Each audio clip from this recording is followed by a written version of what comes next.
आता अध्यक्ष म्हणतील सगळ्याला नियम लावला आणि प्रभारीला नियम आहे का नाही। त्यामुळे आपण सर्वजण जिल्ह्यातून आज या ठिकाणी आलेले आहात, पत्रकार आज या ठिकाणी आलेले आहेत।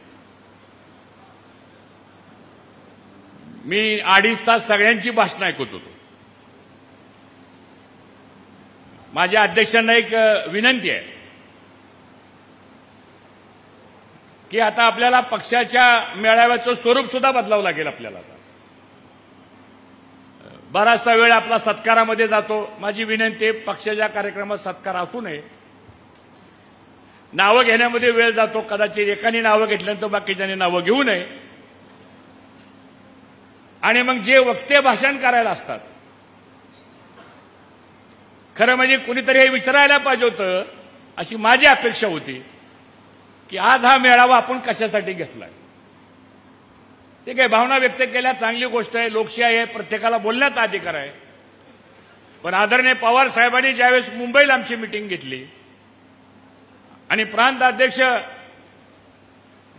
जयंतरावजी पाटील साहेबांनी सांगितलं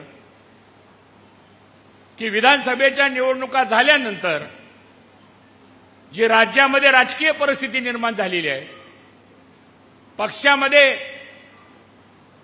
आपण 87-88 जागा लढवल्या, 10 जागा दुर्दैवानं फक्त आपल्या बाकीच्या पराभूत झाल्या आणि सुदैवानं 10 जागा फक्त निवडून आल्या आपल्या। अशा परिस्थितीमध्ये महाराष्ट्रामध्ये आपल्या पक्षाच्या कार्यकर्त्यांची अवस्था काय कार्यक्रम आपण घेतला पाहिजे, कोणते विचार घेऊन आपण पुढे गेलं पाहिजे आणि येणाऱ्या भविष्य काळामध्ये आदरणीय पवार साहेबांच्या नेतृत्वाखाली, जयंतरावजी पाटील साहेबांच्या नेतृत्वाखाली, खासदार सुप्रिया ताईंच्या नेतृत्वाखाली या पुढच्या काळामध्ये काय नियोजन असावं, म्हणून मित्रांनो ही प्रभारी संकल्पना पुढे आली। आमच्या दोघांची नेमणूक झाली पश्चिम महाराष्ट्राकरता, अशा बऱ्याच जिल्ह्यामध्ये नेमणुका झाल्या आणि त्यातून मला वाटतं या मेळाव्याला सुरुवात झाली। मी अभिमानानं सांगेल महाराष्ट्रातला विधानसभेच्या नंतरचा पहिला प्रभारीच्या बरोबर पक्षाचा मेळावा जर कुठे होत असेल तर तो सांगली जिल्ह्यामध्ये होतो, याचा आम्हाला सर्वांना मनापासूनचा आदर आहे। आणि म्हणून हा मेळावा घेण्याच्या पाठीमागची माझ्या दृष्टीनं 5च कारण आहेत। मी जास्त भाषण करणार नाही। पहिलं कारण असं आहे की आता कार्यकर्त्याला असं वाटतं आपलं काय होणार आहे, आता कार्यकर्त्याला पदाधिकाऱ्याला वाटतं आता आपल्या पक्षाची भूमिका काय राहणार आहे। निर्विवाद बहुमत महायुतीचं महाराष्ट्रामध्ये आलेलं आहे, लोकांनी मॅन्डेट दिला, त्याच्याबद्दल काय भाष्य करायची आवश्यकता आहे असं मला वाटत नाही।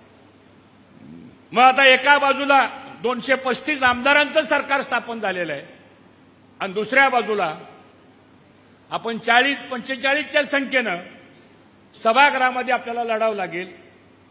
पार्लमेंटमध्ये आपले 8 खासदार आहेत आपल्या पक्षाचे, महाविकास आघाडीचे 31 खासदार आहेत, त्यांच्या माध्यमातून आपण काय करायचं का, याचा पहिला विचार मला असं वाटतं ह्या मेळाव्याच्या माध्यमातून होण्याची आवश्यकता आहे।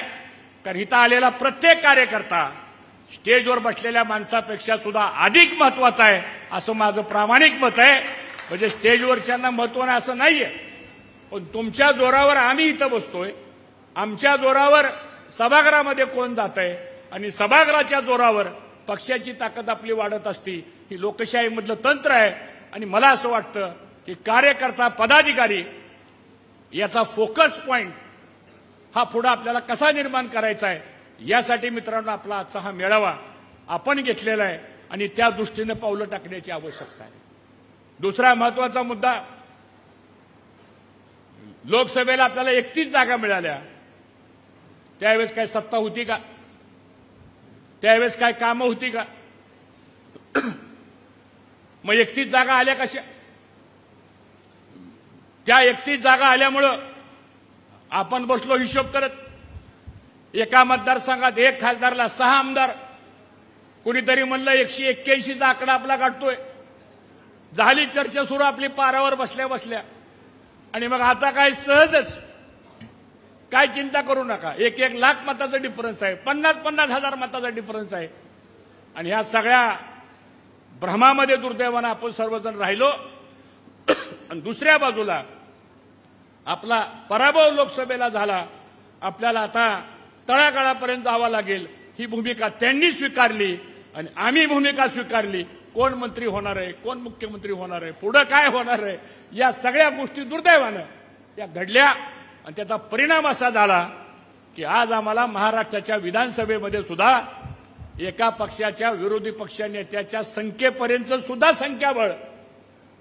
नाईक साहेब, आपण बरोबर काम केलेलं आहे मंत्रिमंडळामध्ये, दुर्दैवानं आज त्या ठिकाणी आपण जाऊ शकलो नाही.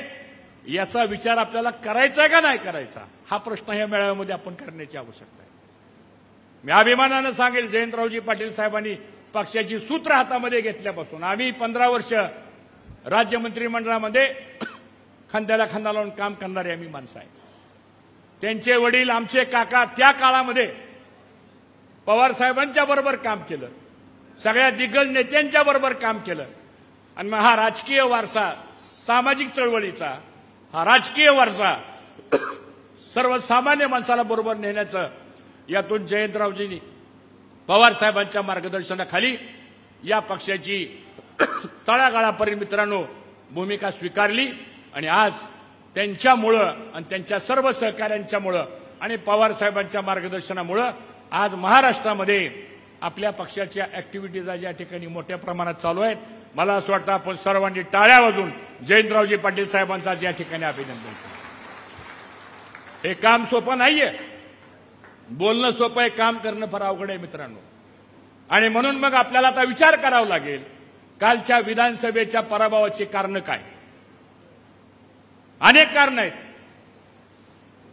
त्याचा शोध घ्यावा लागेल, त्यातून बोध घ्यावा लागेल आणि त्यातून दिशा घेऊन आपल्याला पुढे जावं लागणार आहे.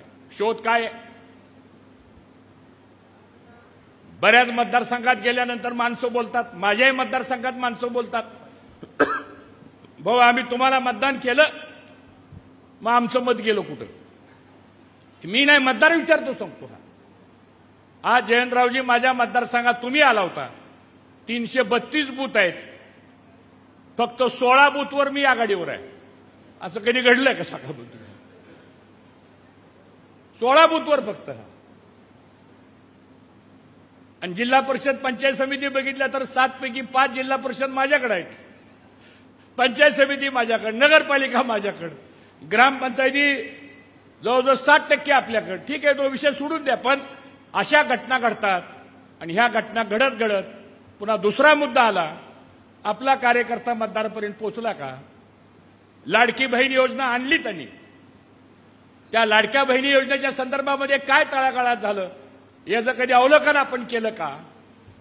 शेतकऱ्यांच्या प्रश्नाकरता आपण कुठपर्यंत गेलो, युवकांच्या बेरोजगारी करता आपण कुठपर्यंत गेलो, या सगळ्या गोष्टीकडे मला असं वाटतं आपण काम करण्यामध्ये कमी पडलो. आणि त्यात पुन्हा आपली महाविकास आघाडी, पुन्हा आपल्याबरोबर सगळे पक्ष, मित्र पक्ष वगैरे वगैरे, त्यातही परत ग्राउंड लेवलला आपण काम करताना समन्वय बरोबर झाला का नाही, एकजिनसी पण आपला एकत्र झाला का नाही. मला असं वाटतं ह्या सगळ्या गोष्टी ज्या आहेत हे आत्मपरीक्षण आपल्याला करावं लागतील, तरच अशा प्रकारचे मेळावे घेतल्यानंतर त्यातनं काहीतरी साध्य करता येईल आपल्याला.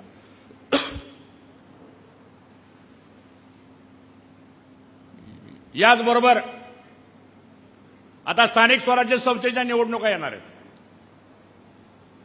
सुप्रीम कोर्टामध्ये मॅटर चालू आहे, कोणती तारीख आहे अजून आपल्याला कळायला मार्ग नाही. आता दिली तारीख 5 मे, म्हणजे ह्याचा अर्थ 5 मे नंतर कोर्टाला सुट्ट्या, पुन्हा जूनमध्ये सुप्रीम कोर्ट सुरू होणार. काय होईल मला काय माहित नाही. पण आज ना उद्या कधीतरी ह्या निवडणुका लागणार आहेत. त्या निवडणुकीची तयारी शशिकांत शिंदे साहेब म्हणल्याप्रमाणे आपल्याला ताकदीनं करावी लागणार आहे. करणार का नाही तयारी आपण सांगा, होय का नाही. जरा असं काहीतरी जोश ठेवा, जरा सांगतो तुम्हाला. लढायचंय आपल्याला. राष्ट्रवादी काँग्रेस पक्ष स्थापन झाल्यापासून आपण कायम सत्तेत आहे. 2-4 वर्ष सोडली जयंतरावजी तर कायम सत्तेत आहे. त्यामुळं आपल्याला असं वाटतं की आता आपल्याला सत्ता नाही, होईल काय आपलं, काय 7-12 बदलतोय कोण आपला, होणार आहे काय. लोकशाही आहे. लोकसभेचं वातावरण विधानसभेला राहिलं नाही. विधानसभेचं वातावरण कदाचित स्थानिक स्वराज्य संस्थेच्या निवडणुकीला बदलणार आहे. हे बी आपल्याला आज या ठिकाणी प्रामुख्यानं सांगतो. त्यामुळे बदल होतील, चिंता करायची काही कारण नाही सांगतो. त्यांच्या समोर जात असताना, लोकांच्या पुढे जात असताना आपला पक्ष हा ग्राउंड लेवलला हे कामच करावं लागेल आपल्याला सांगतो तुम्हाला. आता आपलं काम काय? विकास काम आपलं काम नाही आता, कारण आपल्याकडे सत्ताच नाहीये. लाडसाहेब आपलं काम काय आता? आपलं काम आहे पहिलं मागणी करणं, हे आपलं कामच आहे आता. दुसरं काम आहे आपलं आंदोलन करणं. तिसरं काम आहे आपलं झालेल्या अन्यायावरती संघर्ष करणं. आणि वेळ प्रसंग पडलं तर रस्त्यावर उतरून आपल्याला लोकांसाठी आपल्याला भूमिका घ्यावी लागणार आहे. या मानसिकतेतून आपल्याला कार्यकर्त्याला जावं लागणार आहे. आणि मला विश्वास आहे की ज्यावेळेस कार्यकर्ता ही भूमिका घेऊन पुढे जातो त्यावेळेस आम्ही तुम्हाला पुढे जा म्हणणार नाही, आम्ही पुढे जाऊ, तुम्ही आमच्या मागे या. अशा पद्धतीने आपण पुढे वाटचाल करूया, एवढं मला या निमित्तानं आपलं सर्वांना सांगायचं. आज आपल्याकडं पक्ष संघटनेच्या संदर्भात सभासद नोंदणी फार महत्वाचा कार्यक्रम आहे. पवार साहेब म्हणतात आता नवीन युवकांना या प्रवाहामध्ये आणलं पाहिजे आपल्याला. मी तुम्हाला मगाशी बसल्या बसल्या म्हणलं, युवा शक्ती मोठी आहे. आमची राजकारणाची सुरुवात सुद्धा युवक संघटनेच्या माध्यमातून झाली. आम्ही काय असं अचानकपणे पदं मिळाली नाहीत, संघर्ष केला. पंचायत समितीला आलो, जिल्हा परिषदला आलो, सोसायटीचं चेअरमन झालो, दूध संघाचं चेअरमन झालो, संचालक झालो, कारखान्याचं संचालक झालो, मग आमदार झालो, मग राज्यमंत्री, मग कॅबिनेट मंत्री. सांगतो हा संघर्ष केल्याशिवाय काय मिळत नाही मित्रांनो सांगतो. आणि मग आपल्याला ही तयारी सुद्धा या पुढच्या काळामध्ये आपल्याला मित्रांनो करावं लागणार आहे. तिसरा महत्वाचा मुद्दा असा आहे आपल्याला की आज जनतेमध्ये घबराट निर्माण झालेली आहे. महिलांच्या मध्ये तर खूप अशांतता निर्माण झालेली आहे. कारण 2,65,00,000 महिलांना लाडकी बहीण योजना मिळाली. चांगली गोष्ट आहे. त्यावेळेचं बजेट होतं 46,000 कोटीचं. काल वित्तमंत्र्यांनी बजेट मांडलं, सांगितलं 34,000 कोटीची प्रोव्हिजन झाली. म्हणजे याचा अर्थ सरळ आहे की 11,000 कोटी रुपये कमी झाले. म्हणजे 55,00,000 महिला भगिनी आमच्या त्या यादीतनं बाजूला गेल्या. अजून किती कमी होतील काय होतील मला माहित नाही. मग ते काम हातात घ्यावं लागेल आपल्याला. गावागावामध्ये कोणत्या महिलेचं नाव कमी झालेलं आहे हे बघावं लागेल आपल्याला. त्याची यादी आहे, महिला बाल विकास अधिकाऱ्याकडे आहे, तालुक्याच्या पंचायत समितीच्या बीडीओकडे आहे, तहसील कार्यालयामध्ये यादी आहे. अंगणवाडी पर्यवेक्षिका जी आहे ती 10 अंगणवाड्याला एक असते, तिच्याकडे ती यादी आहे. त्या याद्या आपल्याला कार्यकर्त्यांना घ्याव्या लागतील आणि त्या महिलांपर्यंत जावं लागेल की तुझा उपयोग फक्त विधानसभेच्या मतदानापुरता झाला. आता विधानसभेची निवडणूक संपली, नाव तुमचं कमी झालं, काय करायचं सांगा. ती कुणाला मत देईल? ती कुणाला मत देईल सांगा. हा, एवढंच काम करायचं आपल्याला. दुसरं काम, दुधाला 5 रुपये जयंतरावजी त्यांनी अनुदान जाहीर केलं होतं. आता मी काल माहिती घेतली, काल पुण्यामध्ये कृती समितीची एक बैठक झाली. मी पण 4 दिवसापूर्वी अमोलला गेलो होतो. एक कॉन्फरन्स होती आणि मला तिथं बोलवलं होतं. 4 दिवसापूर्वीचीच गोष्ट आहे. मी अमोल डेअरीला गेलो, तिथं खैरा डिस्ट्रिक्टच्या युनियनच्या चेअरमननी मला बोलवलं होतं. तर आता अशी परिस्थिती आहे महाराष्ट्रामध्ये, 5 रुपयाचं अनुदान बंद झालं. उद्या आपण सभागृहामध्ये तुम्ही सर्वजण आहात, माझी विनंती आहे की हा दुधाचा प्रश्न मांडा. दुधाचं शॉर्टेज व्हायला लागले. आता दूध आणि साखर या 2 ज्या शेतकऱ्यांच्या अत्यंत महत्वाच्या गोष्टी आहेत त्याच्यावर आपल्याला पक्षाला लक्षच घालावं लागणार आहे. आणि माझी विनंती आहे की ह्या 2 प्रश्नावर आपल्याला वेळ प्रसंग पडलं तर आंदोलन करावं लागेल.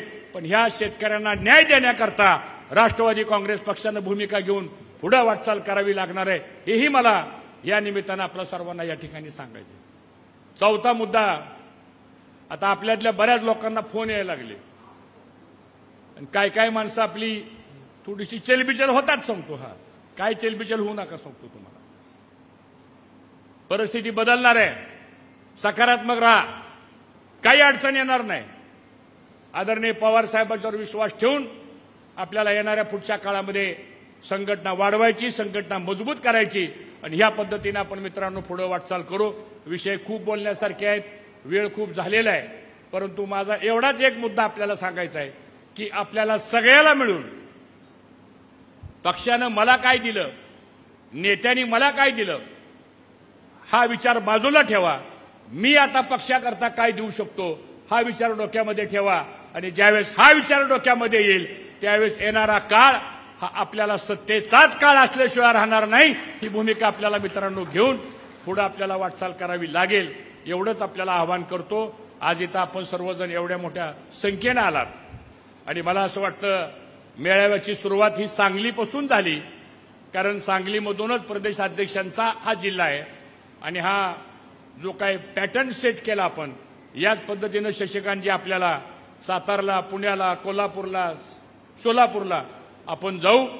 हे झाल्यानंतर आताच मला अध्यक्ष म्हणाले की ज्या ज्या विधानसभेमध्ये 70,000, 80,000, 1 लाख मतं पडलेत आपल्या उमेदवारांना, काय काय ठिकाणी 1,10,000 मतं पडलेत आपल्या उमेदवारांना, तिथं सुद्धा आपल्या पक्षाला मानणारा मतदार मोठा आहे, तिथला कार्यकर्ता मोठा आहे, तिथला उमेदवार आपला चांगला आहे.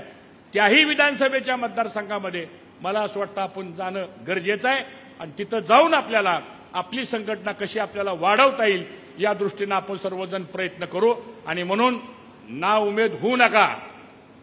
एक स्लोगन दिले आमच्या शशिकांत शिंदे साहेबांनी. काय स्लोगन दिली जरा एकदा मोठ्याने म्हणावर. जय शिवराय. हे काय सांगलीचा एवढा बारका आवाज असतो काय? जय शिवराय. जय शिवराय. आता ही भूमिका घ्यायची आपल्याला आणि डोळ्यासमोर छत्रपती शिवाजी महाराज ठेवा, डोळ्यासमोर धर्मवीर संभाजी महाराज ठेवा. मुठभर मावळे घेऊन त्याने हिंदवी स्वराज्याची स्थापना केलेली आहे. त्यामुळे आपण सुद्धा त्यांचे वंश आहोत, त्यांचे वारसदार आहोत, त्यांचे विचाराचे कार्यकर्ते आहोत आणि ह्या पद्धतीने आपण पुढे वाटचाल करूया एवढंच आवाहन करतो. पुन्हा एकदा आपल्या सगळ्याचं स्वागत करतो.